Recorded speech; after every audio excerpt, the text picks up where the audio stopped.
your angiogenesis defense system is scrambled to be able to immediately generate bypass, tiny little bypass vessels, get around that blockage to save the brain beyond the blockage. If you can't get enough blood vessels growing in that situation, parts of your brain die, and you wind up being paralyzed or having deficits after a stroke. In diabetes, many people with diabetes lose their legs. They have their legs amputated, mostly because they have problems healing wounds on their feet. Yeah. Now, the reason is because their nerves actually they go numb. Their nerves die back, diabetic neuropathy. And the reason that the nerves die back is because there's inadequate blood vessels feeding those nerves. So now in diabetes, some of those nerves in your feet and even your fingertips actually don't have enough of a blood supply. They die. When the nerves die, you can't feel when you step on a pebble and you create a little hole, that hole gets infected. That wound now also won't heal because it doesn't have enough blood vessels. That's an example of inadequate angiogenesis and cause a problem. And so now medical treatments actually have been designed to actually try to stimulate more blood vessels, to coax more vessels in where they're needed, but foods can also help do it as well. On the flip side, when you have too many blood vessels, and this is where cancer comes into play, it turns out that we all have cancer in our body. I mean,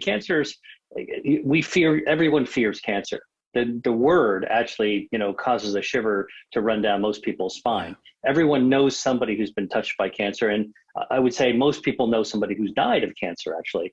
And so this is actually one of the most fearsome diseases, but yet biologically, we are actually all forming cancers in our body all the time, because all it takes for our 40 trillion cells to do is to make those little mistakes. Remember, I told you 10,000 mistakes are fixed every day. A few of those sneaking through will turn into a microscopic tumor, microscopic cancer. And this is called cancer without disease, because a tiny little mutant cancer can grow up to the size of the tip of a ballpoint pen, and then it's frozen like a pimple. Can't go any bigger because it doesn't have a blood supply. No oxygen, no food, nothing to feed it.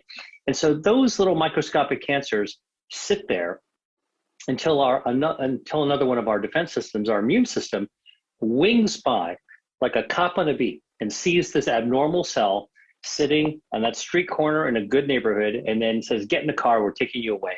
And so our immune system destroys these microscopic cancers. But some microscopic cancers are able to hijack our body's regular angiogenesis defense system and selfishly grow blood vessels to feed themselves. Now, I worked in a lab studying angiogenesis, and we discovered that once an avascular or bloodless cancer is able to get vessels to touch it, the moment that touches it, the cancer can grow 16,000 times in 2 weeks. So literally, angiogenesis out of control is a trigger, an explosive trigger for tumor growth. And in fact, we know that if you can cut off the blood supply or prevent tumors from growing their blood supply, you can actually keep these cancers harmless for long periods of time. And so this is what foods are able to do. Foods that inhibit angiogenesis, they won't stop the good blood vessels from growing, because good blood vessels are actually solidly locked into your body. Your defense system ensures you're not going to get rid of your good blood vessels with food, but those extra blood vessels tend to be fragile, and those are the ones that the foods that we eat, and then if necessary, drugs that we can prescribe can really just kind of shear those extra vessels away.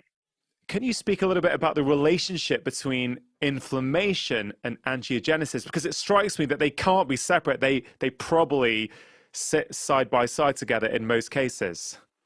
Yeah, no, it's such a great question. I actually worked on research exactly looking at that interrelationship.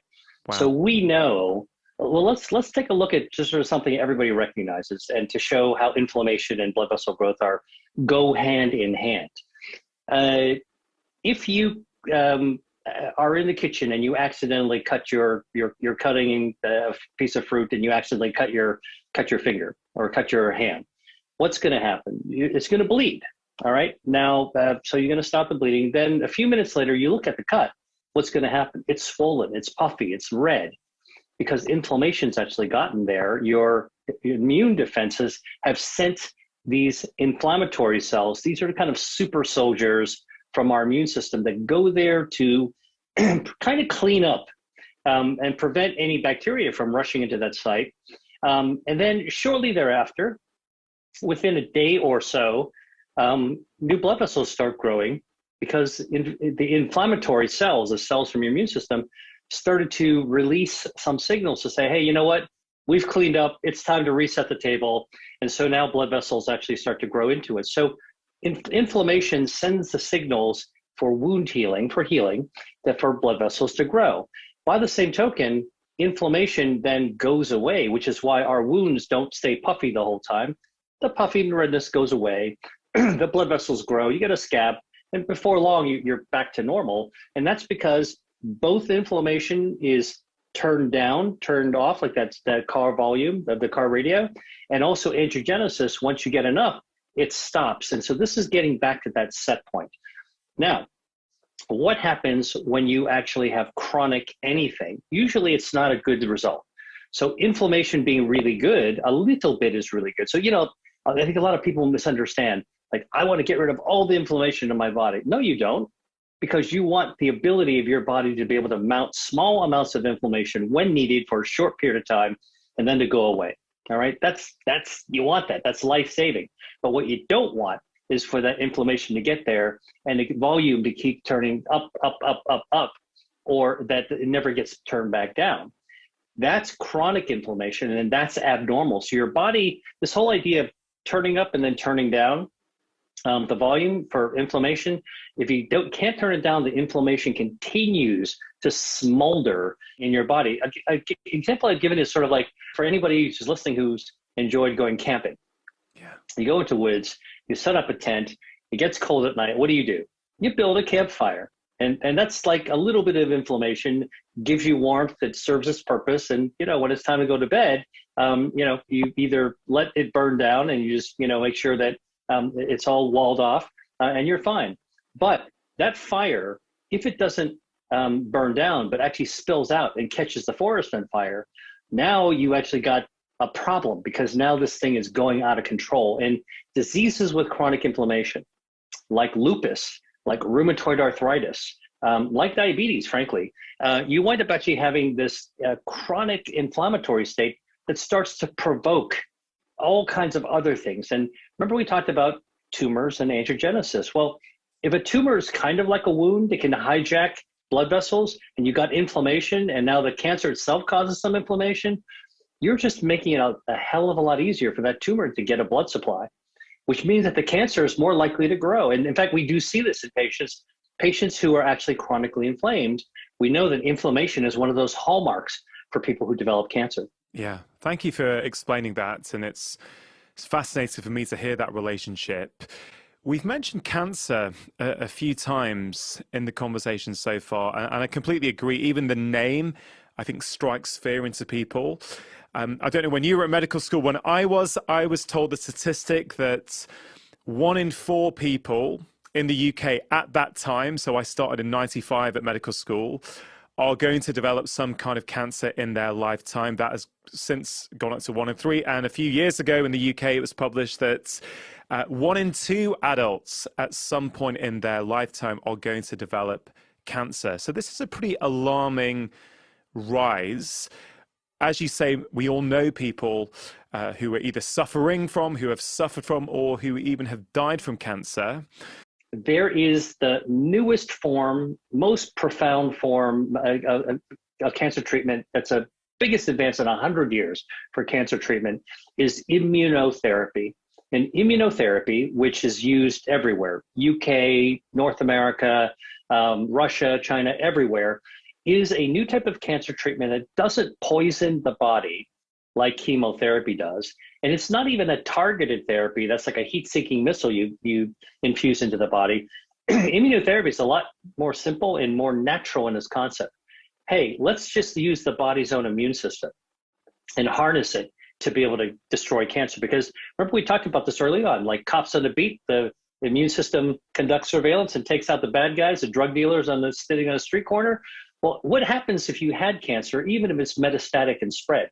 What happens when we allow your own immune system to do it. So this is now reality. Immune therapy is being given to cancer patients, and it allows your immune system to wipe out cancer. It is so dramatic that in about 20% of people, you get a phenomenal response. And in a smaller group of people, your immune system can wipe out cancer completely. I give an example of, in the US, one of our oldest living presidents is President Jimmy Carter. You know, he's a peanut farmer. He came from the state of Georgia. When he retired from his presidency, when he finished his presidency, he went back to his sunny state, and he wanted to build houses with this nonprofit, this NGO called Habitat for Humanity. They spent a lot of time outdoors under the baking sun building houses for homeless people. Okay, and in so doing, he got a lot of sun damage, which caused mutations in his skin, which led to skin cancer that spread to his liver and his brain. So he was in his early 90s when he was diagnosed with metastatic melanoma. Because it had spread, and melanoma is such a deadly cancer, most of his doctors basically said, this is game over. So he withdrew from public life. He wrote his own obituary, and it was about to sort of just, you know, sort of meet his maker, and he became at peace with himself. But then at the 11th hour, he enrolled into a clinical trial of one of these immune therapies. It's something called a checkpoint inhibitor. And he got this infusion. And remarkably, at 90 years old, his own immune system reared up on its haunches and wiped out and did what it's supposed to do. It wiped out all the cancer in his brain, in his liver, all of his body. And he went from having metastatic cancer with brain metastasis. That's a game over kind of situation when you and I are training, to actually having no cancer. And he's alive today with no sign of cancer. Wow. Happened to my mother too, who had endometrial cancer, cancer in the lining of the uterus. It spread everywhere.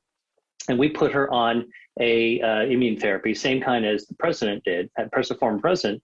And in 3 treatments only over the course of 9 weeks, once every 3 weeks, no chemo. Okay. All of her 80-year-old immune system wiped out every bit of cancer in her body, and she's been completely cancer-free. This isn't even a cure. This is a reset.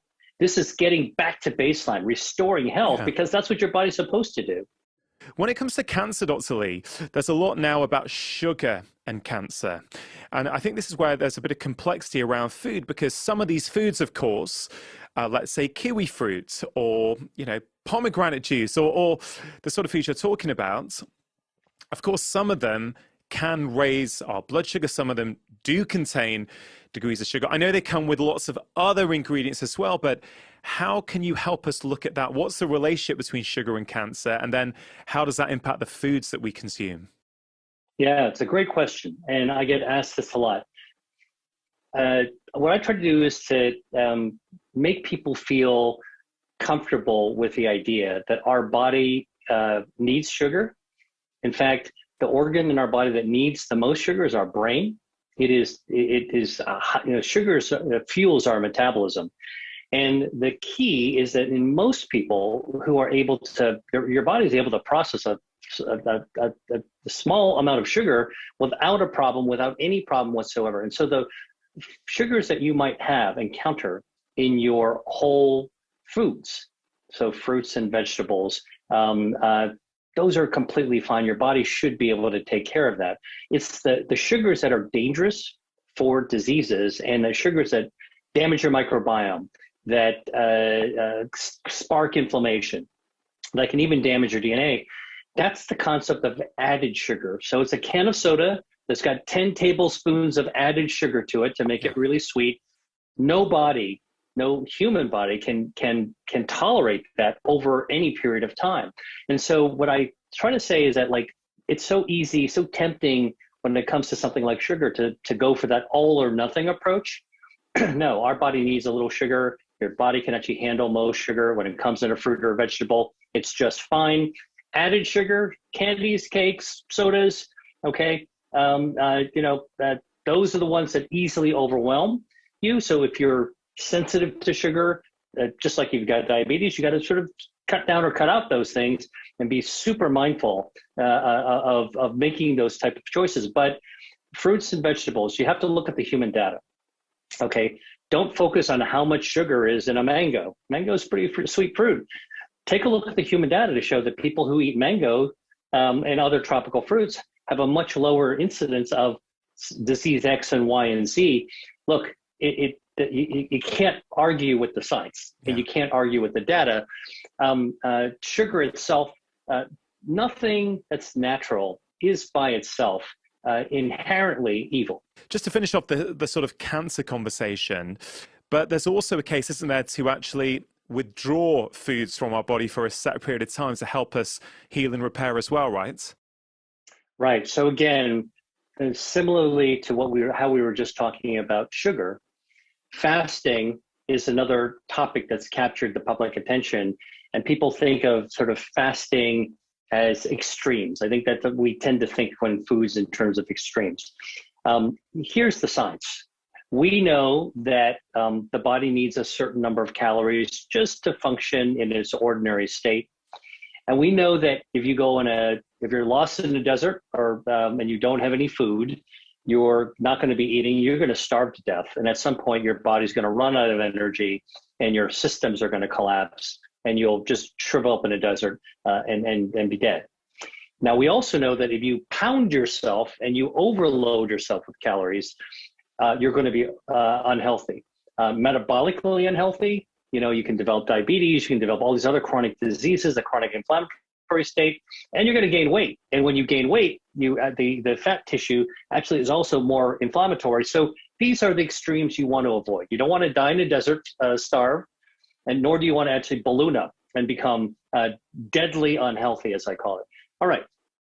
Having spelled out those bookends, let's talk about what the science tells us. The science tells us that if we restrict our calories, okay, that's called fasting. Periods that we don't eat. By the way, we all fast. When you're sleeping, you're fasting. That's why they call the morning meal breakfast, is because we're actually breaking our evening fast. So fasting is something we do. It doesn't have to be extreme, but we do know that when we actually restrict our calories, wonderful things happen to our health defense systems. It all comes back to our health defenses. It turns out it helps your body by restricting calories, intermittent fasting. Our body's defenses and angiogenesis help to starve cancer. It kind of helps our body cut off the blood supply to cancers. We know that when you actually intermittently fast, you call out more stem cells. Your stem cells kind of reboot, and then the fresh ones come out. So it's kind of like trying to think like changing the batteries in a flashlight. You get refreshment. We know when you intermittently fast, it also reboots your gut microbiome. Yeah. So it kind of takes away some of the bad neighbors and some fresh neighbors, better neighbors that reorganize the neighborhood.